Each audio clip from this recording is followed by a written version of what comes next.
event, the Board of Education will be holding a public hearing regarding the Smart Schools Bond Act and the Code of Conduct. And I will turn it over to Dr. Duarte. Yes, as you remember at our last meeting, Mr. Sykett did a presentation on the Smart Schools Bond Act and the allocation of our initial portion of that money. So as required, tonight is a public hearing. So it's an opportunity for anyone in the public to make comment or ask any questions. Are there any? Number 3, Karen. Or number 2. Yep, next will be the Code of Conduct, public hearing with Dr. Duffy, presentation.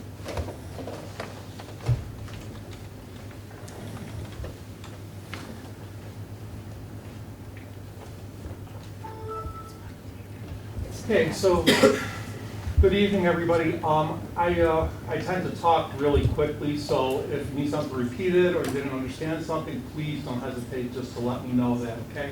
I want to talk to you a little bit about the year-long process, or almost year-long process we've gone through in developing the changes to the Code of Conduct.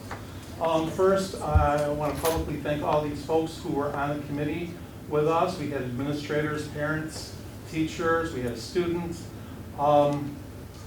There were some parameters that I'd like to just discuss very briefly. The first thing is that the Code of Conduct is a living document, and as such, it can be both proactive and it can be reactive. It is a document that's meant to change with the times and meant to change with our needs. And so in that vein, it's never really complete. So when we were doing this Code of Conduct and pulling it together, the members of the committee said, not yet, we can't present it, not yet. There's always going to be something that we want to add to it and clarify. But I think we got to a pretty solid point that we would like to present that tonight. Because it is something that we have to look at annually, we have formed a standing committee, and our intention is to meet minimally 4 times a year. And the committee should have stakeholders from all levels. As you saw, the folks that were on our committee earlier, a lot of them had expressed interest in being on next year as well. If you have interest or know of folks that you think would be good for that committee, please let me know and we'll be more than happy to invite them. We focused this year on discipline because it seemed to be an area where everyone said we need to look at what our code says about discipline. So anyhow, let me talk to you a little bit about the process. The committee formed in January and we encouraged additional members throughout the process. We started with a small group, it got larger, so as more people knew about it, we had more people express interest in joining us, and that's always a good thing. One of the things that I did do early on was I sent our current Code of Conduct to legal because I wanted to make sure that everything we had in there was up to date and made sense, and I got it back from them. It took a little while, but we did get it back. And so when they sent it back to us, you'll see that they made some changes to it. The changes that they made were not so much in the content, but in the verbiage that they used. And so they brought the words that we use and those kinds of things up to standard. They made sure that they were legal, and they made sure that they were pertinent. We also received an exemplar from City BOCES as a reference. Roseanne Bain was instrumental in this. She had worked for a very long time with another district on a Code of Conduct, and she sent me a copy. And so that kind of guided a little bit of what we were doing. We wanted to make sure that we were matching some of the things that were in there as well. We met as a committee at least 7 times in different iterations, and that means that we had different people meeting at different times. We also had an ongoing document in Google so that folks could go in there at any time, make changes, ask questions, and so it was a continual thing. I'd come in some mornings and maybe Jenny was on all night saying, Bob, let's look at it. And we'd bring that to the next meeting and discuss those things. Okay, and so what I want to do is I want to talk about the changes, the significant and important changes, I think. It's a 42-page document. I'm not going to bore you with a lot of the legalese. I just want to hit those things that you might find interesting. But if anyone would like, a really in-depth talk about that, more than happy to do that. Any questions so far? Sir? Could you please scroll back so I can see who's on the committee? Absolutely.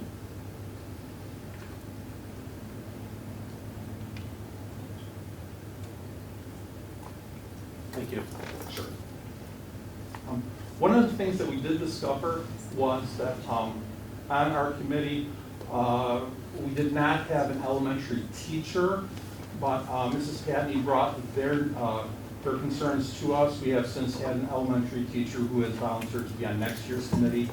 And we did have 2 elementary principals and an elementary parent on the committee this year. So here's the important changes that we're talking about, okay?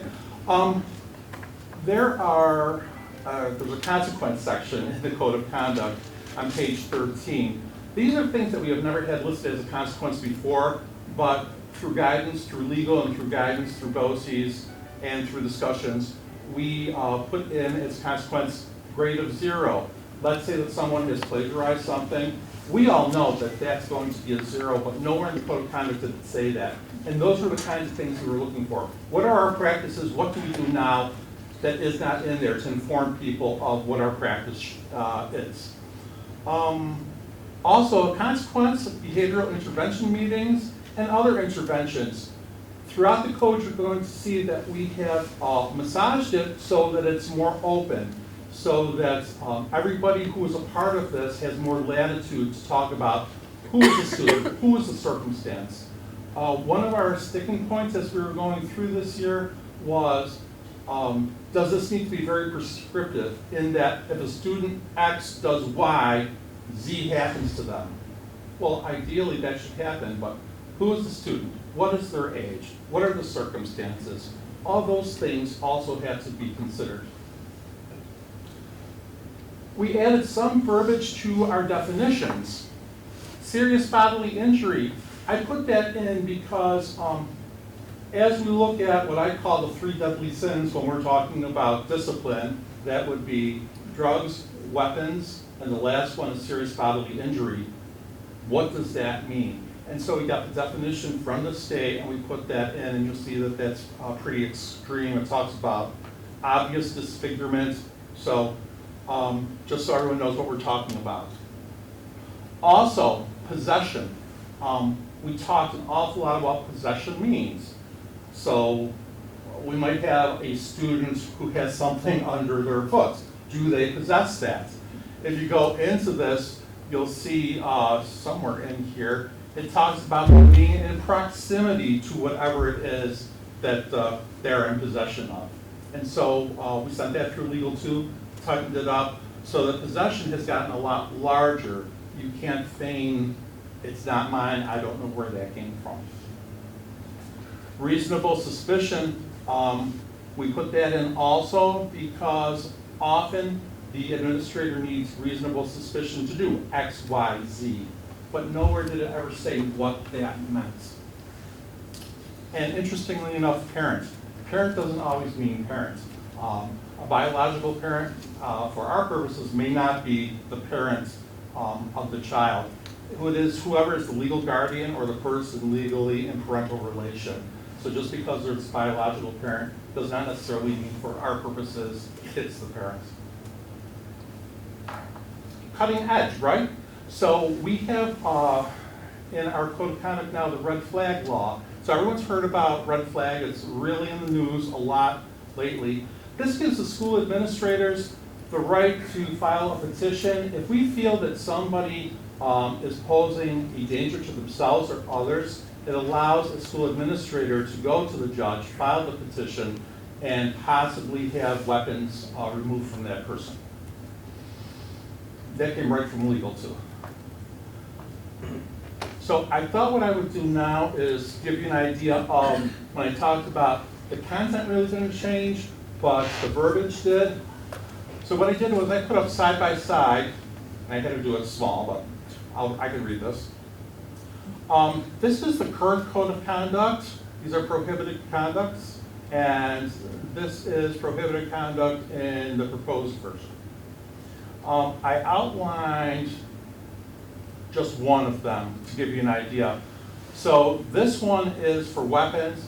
Possesses or use weapons in or on school property or at a school function, except for the case of law enforcement or except for specifically authorized by school district. That's what we currently have. What we did was we looked and we saw what other people have, and we beefed that up a little bit. And it says, who's close to that? Not only have his her possession upon any premise to which these rules apply, any rifle, shotgun, pistol. So you see, it's a lot more specific in that. And so that's what I mean by it's the same content. We know it's about weapon possession, but the way that they explained it and described it is a little bit different.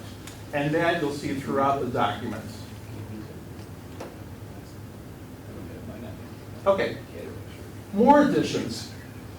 Throughout this document too, you see that these are the prohibited things. Running in halls, making unreasonable noises, those kinds of things. The way that the code was written, the way it was explained to me was, it was very narrow. And so it was recommended that we put at the end of each one of these sentences, examples include but are not limited to. So when a student comes and says, I didn't do, or this particular thing is not in the code of conduct, we can say, yes, but those are just examples. And so you see throughout the document that that has been done too. These things that are not bolded are things as they are already written. Here are things that we added that we just thought were good to put in there. Skipping class. Everyone knows skipping class is prohibited, right?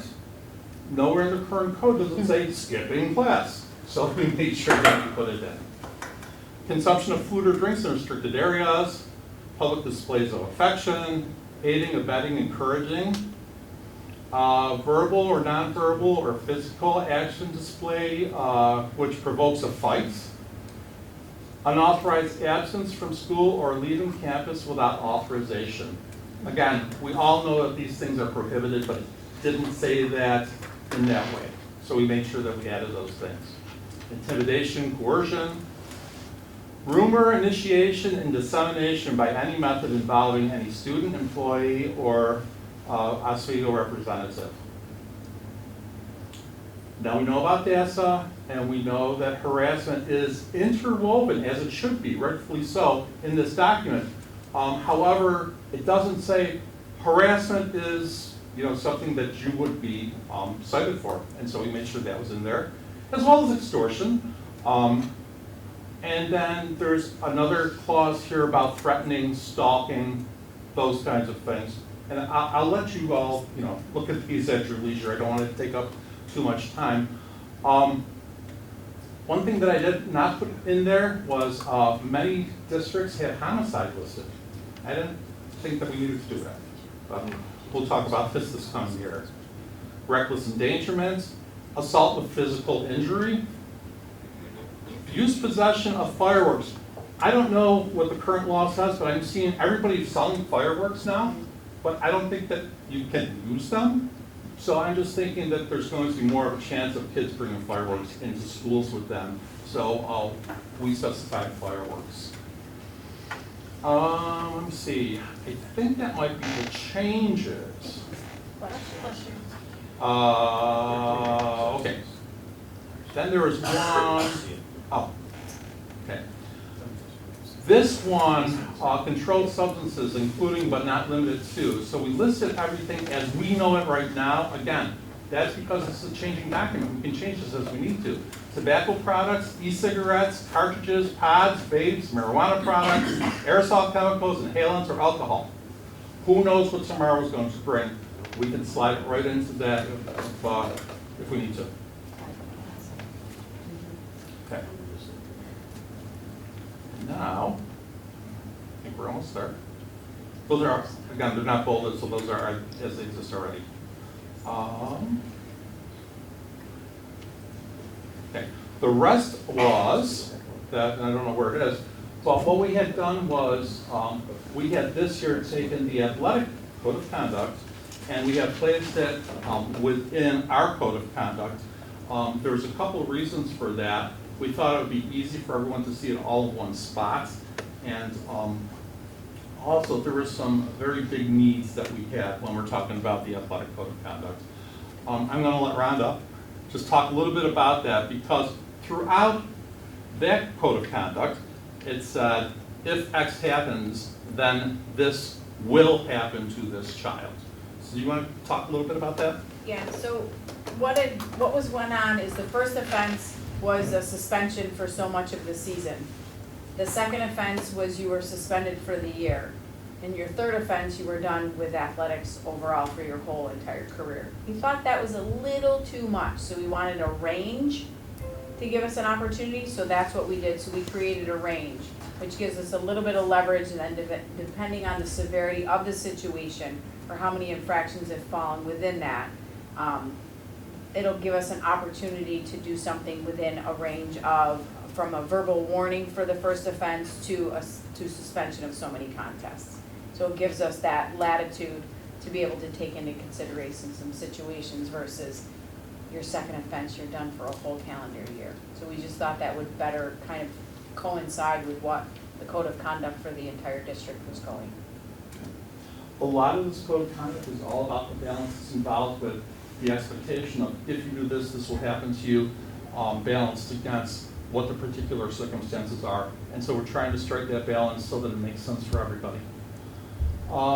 The last thing I had was the first thing I said to you folks was that if you need any more explanation on this or want to have a deeper conversation, or if you know anyone that you would like to see on this committee, please let us know and be happy to do that.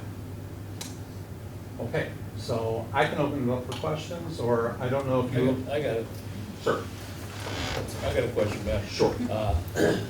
So I think you've made some changes that are really good changes, really needed to be spelled out. But one thing I did pick up on was food in restricted areas.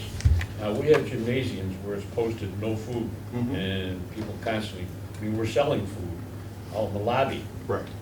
Are we not expecting people to bring them into the No, because into the gym? So what do we do about that? Okay, because if I can get back up to it, I'm not sure where it is, but consumption of food or drink in restricted areas without permission.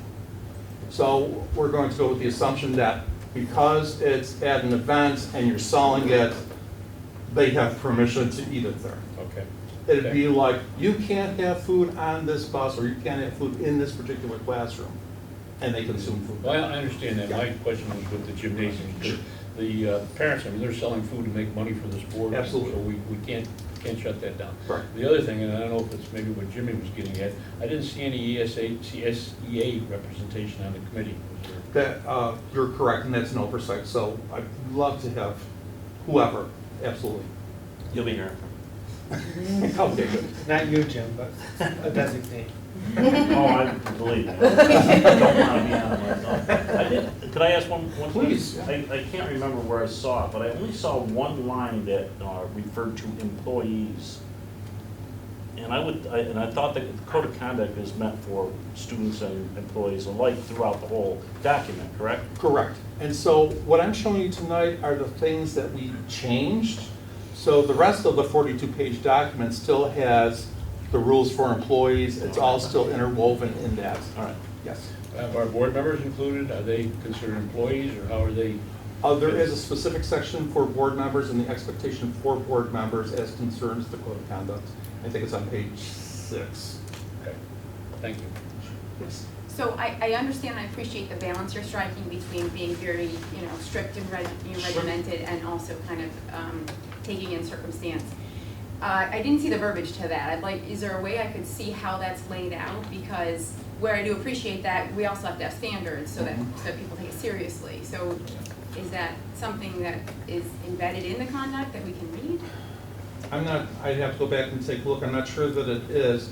It came up in a lot of conversation. If it's not, it's certainly something that we can include as a paragraph talking about the balance. Is there an introduction to the code of conduct, Bob, that would be At the like an very introductory statement describing what the purpose of this is, that would be a good I place to think you have to have outline that. something, otherwise it's very, very confusing. You have this list of things you can't do, but I'm you have almost- absolutely no idea what the I'm consequences are. almost thinking it is in there, but I don't have the copy in front of me, so. Yeah, could I, Yeah, there's a lot more information in there, and I do think there's a preface. So then I'm wondering too, could we get a copy Oh, of, absolutely. as it is now, and then also as it was, just so As we it- can compare? It's been a while since Sure. I've looked at As this. it is right now, it's on the website, and I can send you all a copy of the proposal. Absolutely. The old I think and the new. Karen, I sent that to you last week, right? And I can get that to you, Okay. the old and the new. Yeah. can I ask a clarifying question of Rhonda? Yeah. Rhonda, I understand what you're saying, it kind of goes to Heather's question. And certainly, we've been in situations before where the rigidity of the athletic code of conduct tied our hands relative to a particular situation with children. Although I think that being consistent is really important. So I'm wondering if loosening up on the language around the, and I hate to put you on the spot, I hate, No, that's that's fine. not my intent. I'm just thinking out loud. By loosening up in a way that gives us a little bit more flexibility, might that create a problem with some parents that then say, well, wait a minute, he got that or that, and why are you picking on It'll my still be kid? scaffolded, it just gives us, instead of just having that one isolated thing that my hands are tied, this is what it's gonna be. Because it's, fair is not equal and equal is not fair. So when you're looking at, depending on the length of a season for somebody, football, you have 6 games, and for volleyball, you have, 20 some odd games. So we wanted to have that Right. range to work in, to just say this could be the very primary of a warning to a suspension, but then didn't say it's 25% of the season, or we didn't wanna give a percentage there because of the disparity between, 7 contests and 20 some odd contests. Right, I think we've had that conversation. Yeah. I get it. Yeah, so that's where we didn't really loosen it up, we just kind of gave people the idea of where the punishment or how we're gonna hold them accountable falls within this range. Okay. So. I just had a follow-up question to that, but you can finish yours if you want. No, I don't want to cut off your questions by what I'm gonna say next, so go ahead. I just wanted to clarify that because what I'm hearing you say is that the flexibility has more to do with the sport than it does the action. It's not really the the action will still be taken very seriously, but if it's 25% of a contest, so if I do the same thing that Mary does, but I'm on football, I might only miss 1 contest, and that individual's gonna miss 3 contests, so there should be some consistency in regarding the severity of the situation, where I'm gonna be like, I only missed 1 contest, but this individual has 3 contests in a week, they missed the 3. So that's where we just wanted to kind of give a little bit of leverage in that, so that we can then talk percentages with parents, because I meet with the parents and I talk with the student athletes about the situation, and Right, so then the what. flexibility really is the sport, not the action. You see what I'm saying? So Yeah. you'll be Yes. consistent with the action and Oh, discipline, totally, but yes, yes. it is reflected off of the Yeah. length of the sport and, Yeah, you and know, it also the number didn't of take into contests. consideration the level.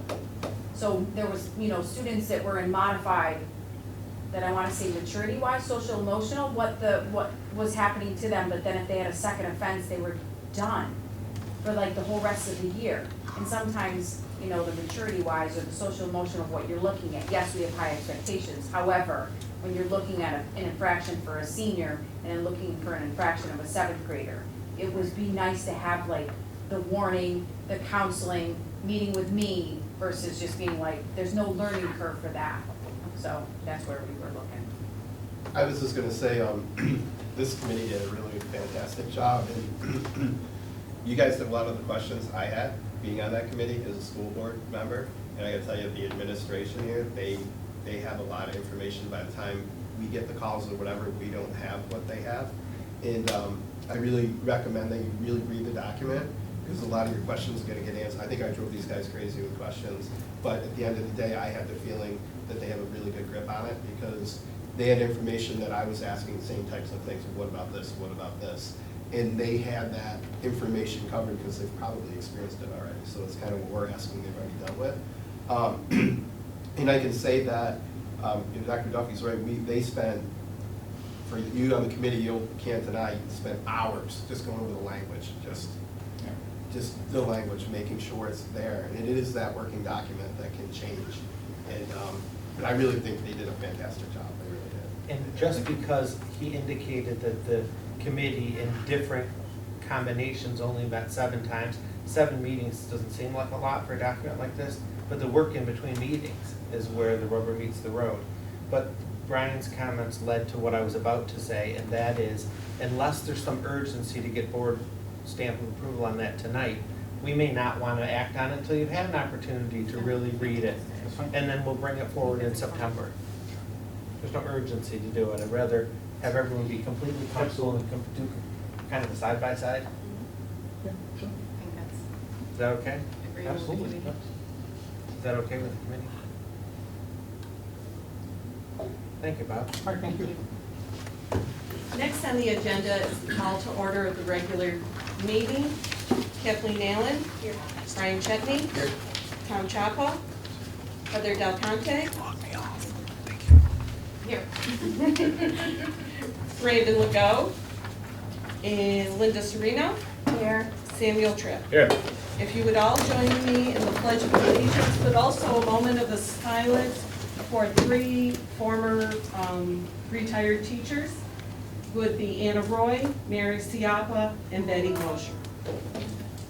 I pledge allegiance to the flag of the United States of America and to the republic for which it stands, one nation, under God, indivisible, with liberty and justice for all.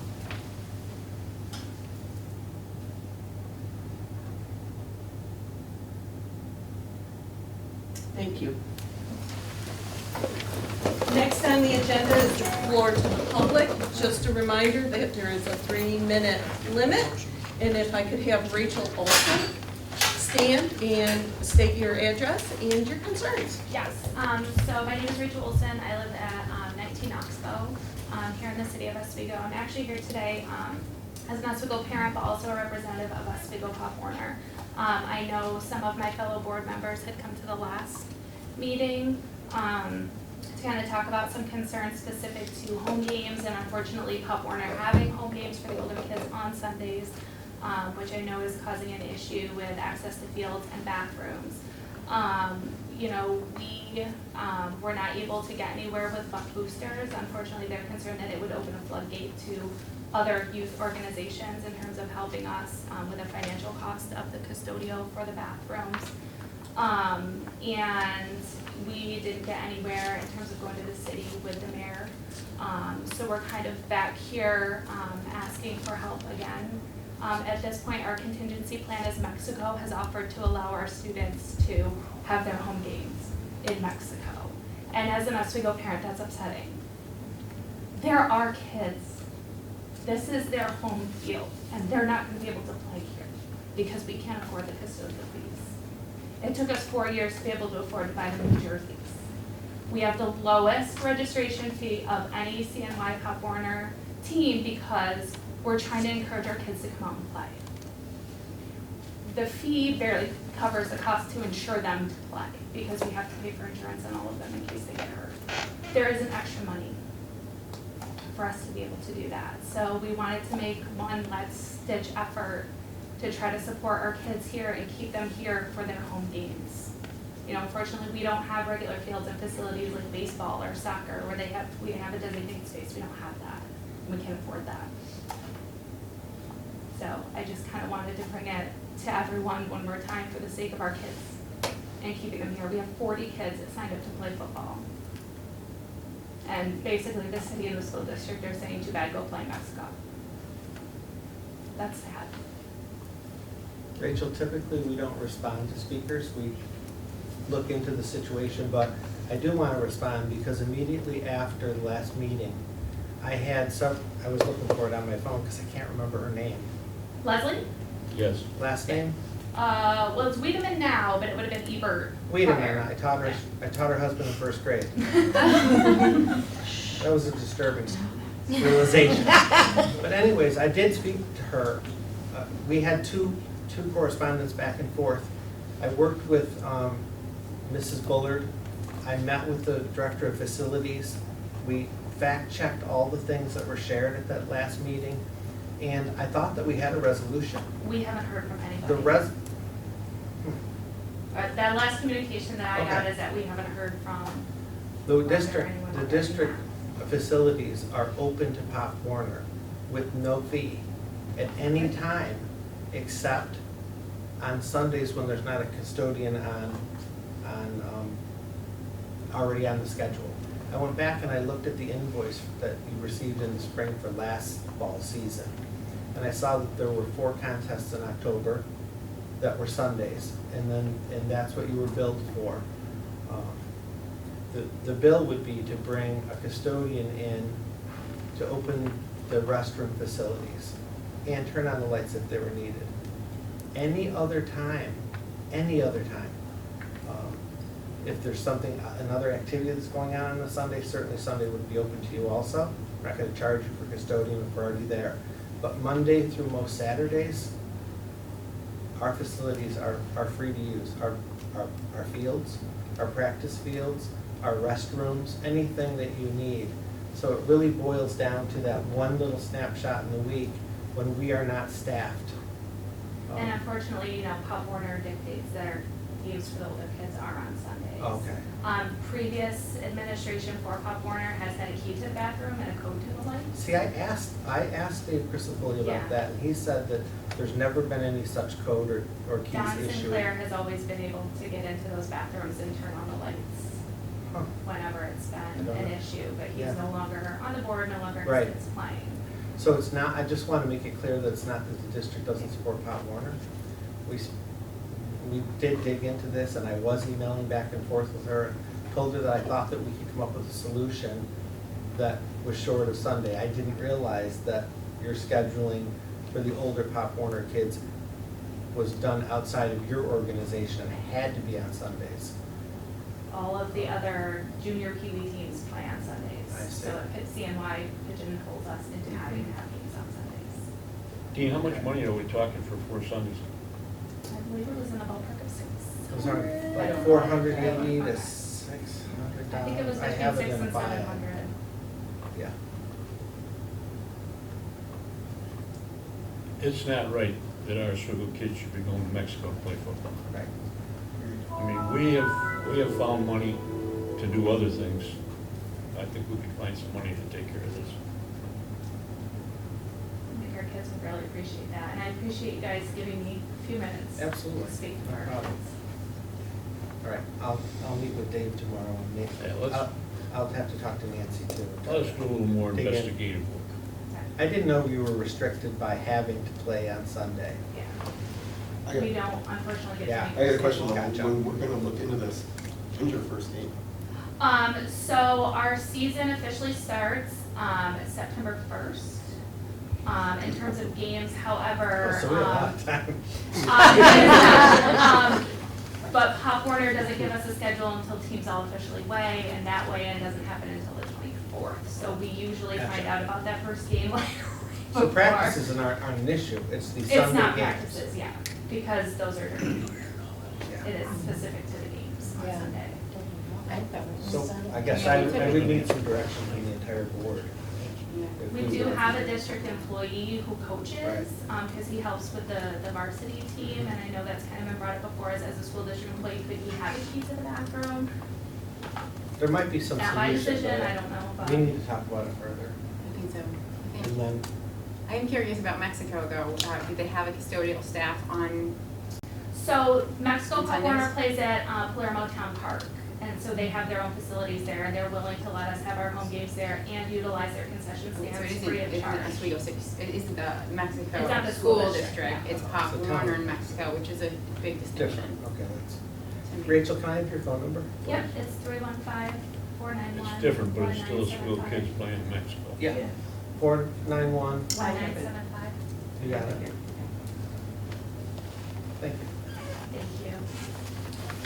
Dean, can we also look at the policy about who can get into buildings and Yeah. whatnot? I mean, because if you're talking, like, home school presidents don't get keys when they Right. have meetings and, No, any outside. That was my concern, that seems like a So, slippery slope. I'm just wondering how that happened, if you're saying you didn't know, and I'm telling you that the what the policy is. The on who superintendent we of have. buildings and grounds says they would never give him a key or a code to lights, that he knows of, unless it happened before him, because they were in those positions for a long time, They were. Mhm. but he has been as well. They might have gotten the key before Dave got there. No, That's and we what I'm know, I wondering. mean, Jamie, you track, Yeah. not putting you on the spot, but, you know, I mean, we have technology that tracks Yeah. who's in buildings and. Certain And- doors. If it's not Okay. a swipe card door, I know that Dave Restroom replaced a lot of facility is keys a not a while swipe back because card, of it's a key to a door. It's Okay. the bathrooms at the middle school by the The truck. freestanding, yeah. Okay. Yep. Next on the agenda is the Board of Education and from conversation of public hearing for the code of conduct. I believe the board wanted to table. Yeah, I'll make a motion to table it. Oh, I actually can't make the motion, but somebody else should make the motion. I'll make it. Can I have a second, please? Any discussion? All in favor? Aye. Opposed. Next is the Smart Schools Bond Act adoption. If I could have a motion? Second? Second. Any discussion? Should- Costco has cameras really cheap. Out there. I'm trying to buy ones that last a little bit longer. But thank you, Batteries run out. I'll take a look. All in favor? Aye. Opposed. Next on the agenda is the superintendent's report. Dr. Yeah, Levi? just a couple housekeeping things. Thanks to Jamie for doing the presentation on smart schools, and Bob. We'll get that to the board and get that approved at the next meeting. The next thing I need some feedback from the board is, we talked a little bit about at the organizational meeting, but I've been in contact with Joe Shields. Joe Shields is our legal representative for our nuclear negotiations. And I asked him if we could have a pre-planning meeting this summer with those board members and central office administrators that would be representative at the table. He thought that was a good idea, but I don't know if we ever landed on who those folks were. So we need to have a little conversation about who are the two board members that want to represent the district at the table with the county and the town as we negotiate with 9 Mile 1 and 2. Are we restricted to two? Last time we had three. You can have 3. I mean, if three people wanted to do it. Yep, that was before me, I didn't know there were 3. Yeah. Yeah, it was Sam, Yep. myself, and Brian. Okay. I know we don't have all 7 board members here, but is there a sense? We don't have to make a final decision tonight, but I'd like to move forward with scheduling a meeting. I can survey Brandon and Tom separately, but I do think it's probably a good idea to have at least one board member representative at the table that was in the last negotiation. Nancy certainly will be there as well, and I will. Nancy was part of it last time as well. I would do it. No one else wanted to. I would do it again too. Unless somebody else wants to. I'm willing to serve as well. Okay. Why don't I just take down interest and then we can hammer out Brian? Yeah. Brian has I'll no let them take it interest. out. I'm out there to redo my spot.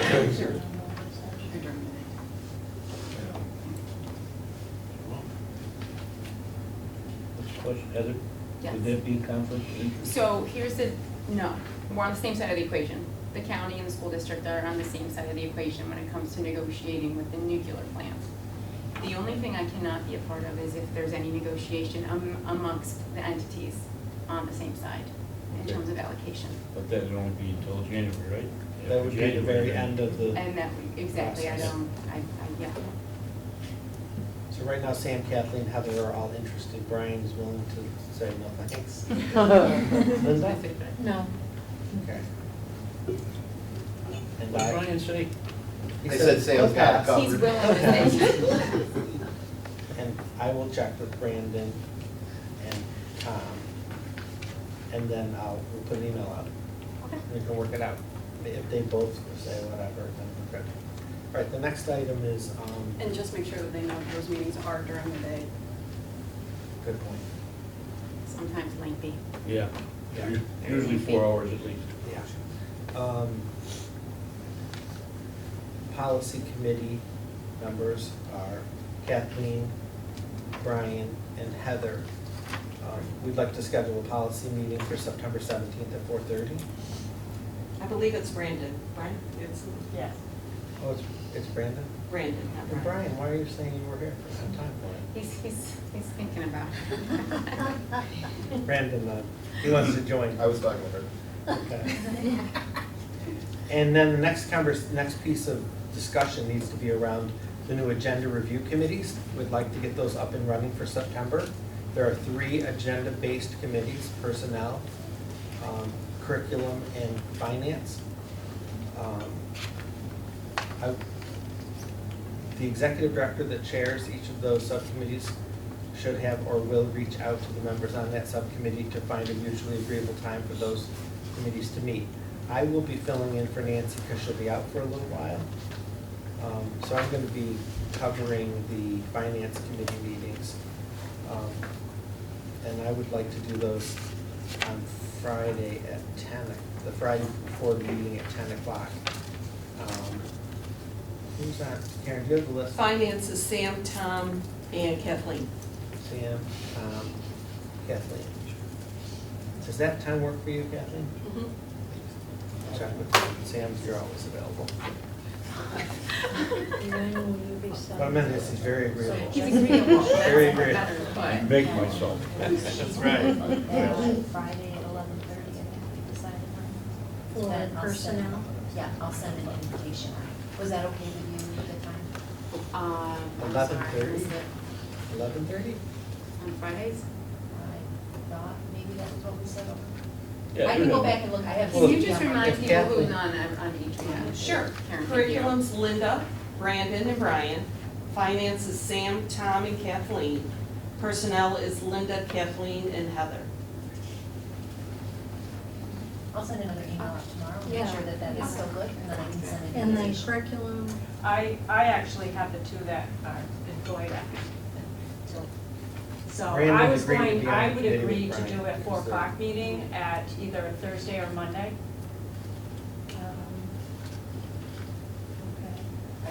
I'm not, that, I think if Brandon and I know in advance, we can plan for Okay.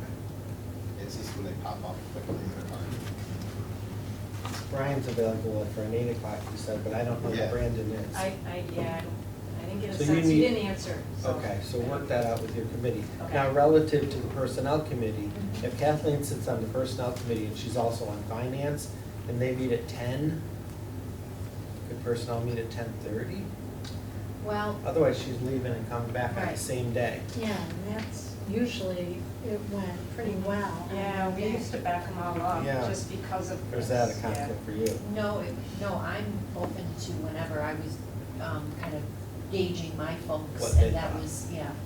But I can do whatever. Is 10:30 I mean, too 10:30 early is for you, good Linda? for me, yeah. 10:30 is good. And then if we could have makes sense. Yeah, that was, curriculum, yeah. No, that's, like Linda said, that's what we used to do. Yeah.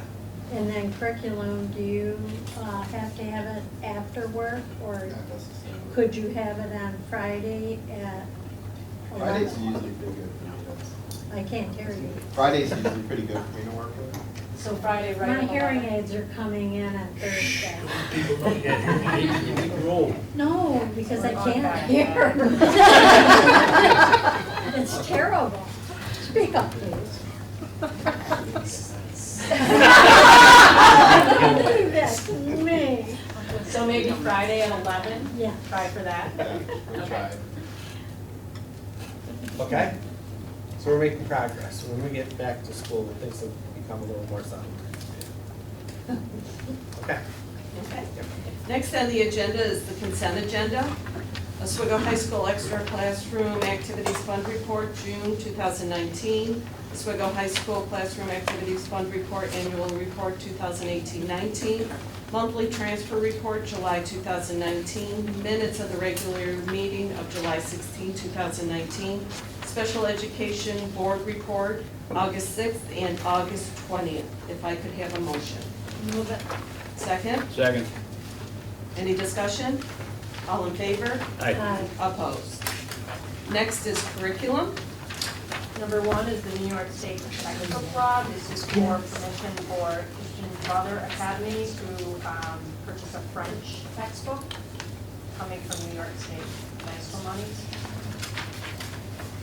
Could I have a motion, please? Move it. Second? Second. Any discussion? I'll talk about it when it's, at the end. Okay. All in favor? Aye. Aye. Opposed? 2 is the 2019-2020 District Comprehension Improvement Plan. This is the New York State plan that we had to, you saw in June, I gave you the plan that kind of outlined how we got to, or the data that we used to get to write this plan. These are all the actions that we will be doing for the 19-20 school year to help improve the district. Motion? Move it. Second? Any discussion? All in favor? Aye. Aye. Opposed? 3 is a local grant program. This is for Sheneman Grant, Leader and Me at Pitchu Park for the July 1, 2019 to June 30th, 2020. Motion? Second? Second, please. Second. Any discussion? All in favor? Aye. Aye. Opposed? Next, personnel. 1, professional staff recommendation, administrative, Rory Malone, assistant principal at the middle school for the 19-20 school year. Motion? Move it. Second? Second. I just have a Any question. discussion? Where did this position come from? How did we end up? This is actually because it was at the middle school is on the list for school improvement. They give us some funding to go along with the designation. So this position was written into the grant called the School Improvement Grant, SIG grant. The school received a funding of $100,000 just to help improve the school. So the intent or the thought process is that with the addition of another administrator, we will get off the list? Yes, the intention. Can we do that in 1 year? Well, I don't know if it's That's intended to not- get out. Sam, really what we're doing is we're backfilling with Rory, because one of the essential elements of the plan is for instructional coaching and additional administrative supervision over the instructional realm of the improvement plan, which is gonna take Samantha away from some of her student management duties. So we're backfilling with Rory as an additional assistant principal to fill that gap. Right. Okay, I understand that, but the money is a grant, and grant is for 1 year. Yes. If we aren't off that list and it comes next year, then we're gonna have to fund that position through. We will get the grant We again. get additional You'll keep- grant money. You'll continue to get the grant until you're off the list, Okay. yes. Yeah. That So the puts state my has- mind at ease. Yeah, they have a plan Yeah. for step 1, when you're on the list the first year, step 2, second year, and then by the third year, there's Okay. some more You're worried about information that we should. sustainability. Yeah, So we could- absolutely. we could- Nope. And that's grant why fund it's it a this year, but temporary we grant gotta fund. fund it next year, then. And, Yeah. They can- and really what Dean was saying is Rory's not in the grant, Samantha's in the grant because she is going to Yes. take on the role as an instructional coach. Okay. Rory's sliding over to help with what Sam did. I understand now, thank you. Question. Rory's been working all summer and that, so will his salary be retroactive? The grant is written for Rory to be 10 months, 10 days. Is that correct? That's right. So he will get money for Yes. what he's put in? So that's why, Unless he was volunteering. well, the appointment is for the 19-20 school year. And it covers just this school year, so the grant was, or the position was written as 10 months, 10 days. 10 days. Yeah, so that'll cover the work that he's done in August with Mary Beth and Sam. Okay, all right. All in favor? Aye. Aye. Opposed? Number 2, professional staff recommendation, resignations. Garrett Peter, music teacher, effective 7/26, and Chad Whitney, social studies teacher, effective 7/19. Motion? Move it. Second? Second. Any discussion? All in favor? Aye. Aye. Opposed? 3 is a rescission of appointment. Lauren Perry was appointed into a regular substitute position earlier in the summer and has accepted a position elsewhere, and she rescinded her acceptance with us. So that's why there's an official rescission, so that her board appointment is voided. And the reason she's leaving us is because this is a substitute position and she was able to gain probationary appointment, correct? She's moving to Raleigh Oh, she's moving away. with a She's significant moving out other. of town with a significant other. Yeah. Gotcha. She didn't get another position, she's just moving I out of gotcha. state. I must be thinking of somebody else we talked about. Yeah. Okay. Motion? Move it. Second? Any discussion? All in favor? Aye. Aye. Opposed? 4, professional staff recommendation leaves of absence, Michelle Colo Giovanni, elementary teacher at KPS for the 1920 school year. Courtney Johnston, elementary teacher at Fitchie Park for a period of time from 9/3 to 11/6. And Megan Knoll, special ed teacher, KPS from 10/20 through the end of the school year. Motion? Move it. Second? Second.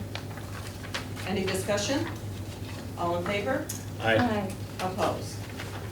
5, professional staff recommendations, probationary.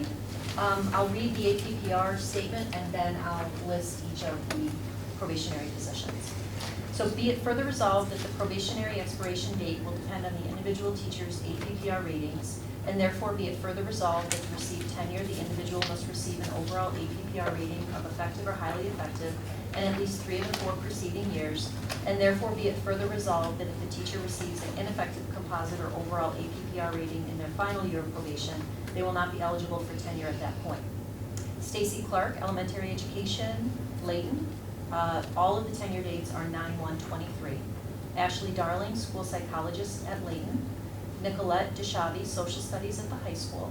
Elizabeth Eck, school counselor, district-wide. She'll be working in the 5 elementary buildings.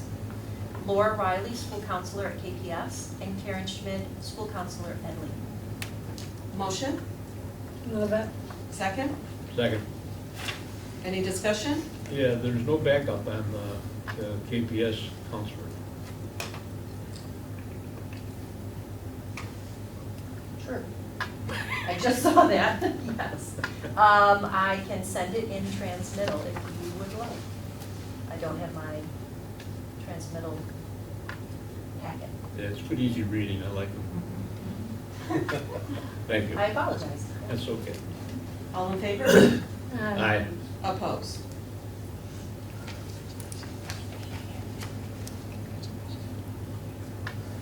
Six, professional staff recommendation, probationary teaching assistant, Darlene Favada, TA level 3 KPS, Stephanie Cruel, teaching assistant level 1 at Riley, Jeanette Morrison, level 3 at Minetto, and Nicole Sams, level 1 at Minetto. Motion? Move it. Second? Second. Any discussion? Can you explain to me what the levels are? Absolutely. So when a teaching assistant first becomes a teaching assistant, they go in as a level 1. They've met the minimum qualifications. There are an exam to take, there's some background information, they have to take a DASA, they have to take some child abuse workshops, and they are working towards college credits. And then they can move to a level 2 after they've been in a position for a year or have a year's worth of credit. And then again, they have to meet certain criteria, and then they can move and apply for a level 3. And then that becomes like the permanent top certification. Thank you. You're welcome. All in favor? Aye. Aye. Opposed? 7, professional staff recommendations, regular substitutes. Alyssa Clavelli, teaching assistant level 1 at the middle school. Ronald Klopfenstein, ELA 712 at the middle school. Alyssa McMahon, elementary education for KPS. Victoria Frazier, Bruce, elementary education at Riley. Angela Smith, teaching assistant level 1 at Fitchie Park. And Michael Van Doren, social studies at the middle school. Motion? Move it. Second. Any discussion? Yeah, just, what about that Clough individual? I pulled it. Oh, I okay. pulled it this afternoon. Okay. All in favor? You didn't pull the backup. Aye. It was literally an hour ago. Okay. Ignore the, use that for that other person that we. I can do that. So all in favor? Aye. Opposed? All right, so I'm gonna lump the next few, if you don't mind. Now we're to the extra comp positions, so I'd like to put 8, 3 counselors, 9, school psych summer rate, 10, ESY teaching assistant, 11, education center board meeting videographers, 12, extra comps Layton for intramurals and student council, 13 KPS for student council, 14 OHS community experience coordinator, and 15 extracurricular volunteer recommendations together as well. 8 through 15. And that's 16. That gets us into support staff. These are all recommendations. Yeah, oh, I can do the next batch as a clump if you'd like, but maybe we can do these as extra comps. So two and then- clumps? Yeah. At this time, 8 through 15, if I could have a motion, please. Move it. Second? Second. Any discussion? All in favor? Aye. Opposed? Okay, so 16, support staff resignations, and most of these are for working in another area. 17, a support staff rescission. 18, a support staff leave of absence. 19 are support staff probationary. We did get the results of a number of civil service exams, so a lot of our folks could move into probationary from provisional. And then 20, support staff recommendations, permanent. Do that batch, because then I want to talk a little bit about 21. 16 through 20, if I could have a motion. Move it. Second? All in favor? Aye. Opposed? 21 is a creation of a support staff position. We haven't done this in a while. We actually had to dig out some history on how the resolution was written.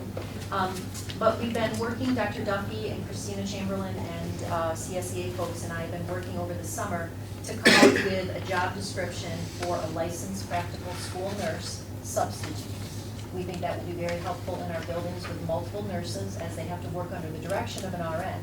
So if there's an absence in one of the buildings, we can float the RN to another building and we have the second RN to supervise the LPN, but not have a reduction in staff for the nursing needs. So this is a creation of the position so that we can then fill it with substitutes. So hey, this is not a full-time position, this is only on call? This is, the way we have to write it is we actually have to create the full position under civil service. So we have to say, we've never had an LPN school nurse position before. So Nancy Stereo and I have been working on this for probably a month. She said, by the state, we have to create the position. Then that allows us to hire substitutes in that title. Okay. So we're really creating the position in order to have substitutes. I was thinking there was an individual, we're not dealing with So an there's individual. nobody that we're Only actually dealing with the appointing, position. right, we'll only have substitutes. So then we Gotcha. can create a pool Yeah, to draw from as needed. Very good, thank you. yeah, it was good, it was a very interesting process. Could I have a motion for 21, please? Move it. Second? All in favor? Aye. Aye. Opposed? And then 22 are both our annual appointment of all of our subs and temporary employees, as well as the new batch. Motion? Move it. Second? Any discussion? All in favor? Aye. Opposed? Next is finance. Okay, so we could group these together. Are there any in particular that you'd like us to talk about? We could group some and then get to the one that you want to talk about. Or identify the ones that you're going to group and then open up discussion for any within that group. Sure. Okay. Do that. Number 1 is our agreement with DeGroot. They are our unemployment insurance carrier. 2 is with the Devereaux Foundation. That is for residential placement for special education services. 3 is an FSA agreement with our new Flex carrier, ProFlex, as well as 4, also with ProFlex. 5 is the agreement with the Oswego Hospital for student physicals and pre-employment physicals. It's our annual contract renewal. 6 is with the Oswego Hospital for occupational health services. 7 is with OCM BOE for transportation to a program. We have some students who attend down at OCM. 8 is a contract with Four Winds, which is in Saratoga. It's a residential educational facility. 9 is the agreement with the Oswego City School District and the Department of Social Services for transportation for students who are in foster care. 10 is with the bookmobile, as we support exit costs with the actual bookmobile. 11 is the agreement with us and Sally Duran. She provides professional development for ENL, I believe. Yes, yeah. ESL, yeah. 12 is the report of the claims auditor. This is the quarterly report that Tom Crawley is starting to provide. 13 is the acceptance of the grant from the Shinneman Foundation that Carrie spoke about in her section. 14 is to establish the WDUC Alumni Scholarship. 15 is to accept a donation from Pathfinder for the t-shirts we use during new student orientation. And 16 is a budgetary transfer to cover the balance between gasoline and other insurance for commercial automobile insurance policy, and reading teacher to computer software to decrease the district's excess liability insurance premiums. So 1 through 16, could I have a motion, Move please? Second? Any discussion? All in favor? Aye. Aye. Opposed? Next is items from the board. Would any board members have? I have some. I was asked by the board president to participate in our Oswego County School Board Association, and we had our first meeting July 30th. The districts that were represented at that meeting were APW, Central Square, Fulton, Hannibal, Phoenix, Sandy Creek, Mexico, and City. Our dues for the year will be about $200. They'll be sending you a bill. There are 2 events that they plan. I've been on this board before. I'm just going to put it out there now. There's not a lot of detail, but in the fall, we will have a social gathering with the 9 districts and the board members. They have not set a date for it. It will be at RFH Hideaways. They're going to ask the New York State Ed Regents person to speak, or they're going to have P-TECH or both come in on that one. They're in discussion right now. In the spring, they have their second event, which will be open for parents and community members, or anyone else who would like to come. They're reaching out to United Way, the Oswego County legislatures. Brian, your group will probably be asked to participate, and bringing the agencies together to talk about various health concerns within our community, with our drugs and Narcan and other issues that we're facing here. And I'll be able to tell you more about that. The next thing that I wanted to say or mention is that we've all watched Fitchie Park with this leader and me. It's fabulous. Just throwing it out and maybe giving it some thought along the way. I'd like to see some way for the facilitators that began the Leader in Me have an opportunity to go into the other buildings, middle school and the other elementary buildings, and talk to them about the program that they've implemented and the effects it's having on the student population, the culture, the climate of their building, and bring awareness. And then the last thing, Dean, was the class sizes. And you probably can't answer me right now, but I looked at, I think it's Layton School kindergarten, grade 1 is up to 24 in each. The K1 really concerned me, not so much 3 and 5th grade. And also at Kingsford Park, kindergarten and 1st grade, they're up to 23, and I'd like to keep our eye on those numbers. Having been a classroom teacher, K1, I can't imagine trying to deal with, I'd like to see those classes in particular be where Frederick Layton School is right now. You know, I think you've got 14, where are you? She's not here, I thought. Kara had to leave, she had a meeting out at the college. Oh, She was- yeah, you know, her numbers are pretty good at K1. So, you know, if we could keep our eye on We those. do, we will. They do change daily at this I point know of they year. do. Because we're getting flooded with new student registration from, Yeah, mostly from the other 8 component districts. I just would not, Yeah. you know, with kindergarten teachers, and then I'm sure we have inclusion in some of these, and that is, Kindergarten is what's always problematic, because when we build the budget, and you know that over the last 2 years, we've been trying to enhance our elementary staff. We brought 5 teachers back, we brought another one back this year. But always, it seems like in August, we get flooded with Flooded. kindergarten registration of students that were not previously identified. Those are really hard to budget for. Yeah. So at some point, we may have to, you know, and, you know, I Rattle mean, the really bushes. taking a look at that population For group money. that's coming in. What are the needs of those yeah. children? And if we do have high-need kids coming in, then I think it needs to be looked at as a priority. Mhm. That's my opinion. I agree with you, it is. Thank you. Yeah.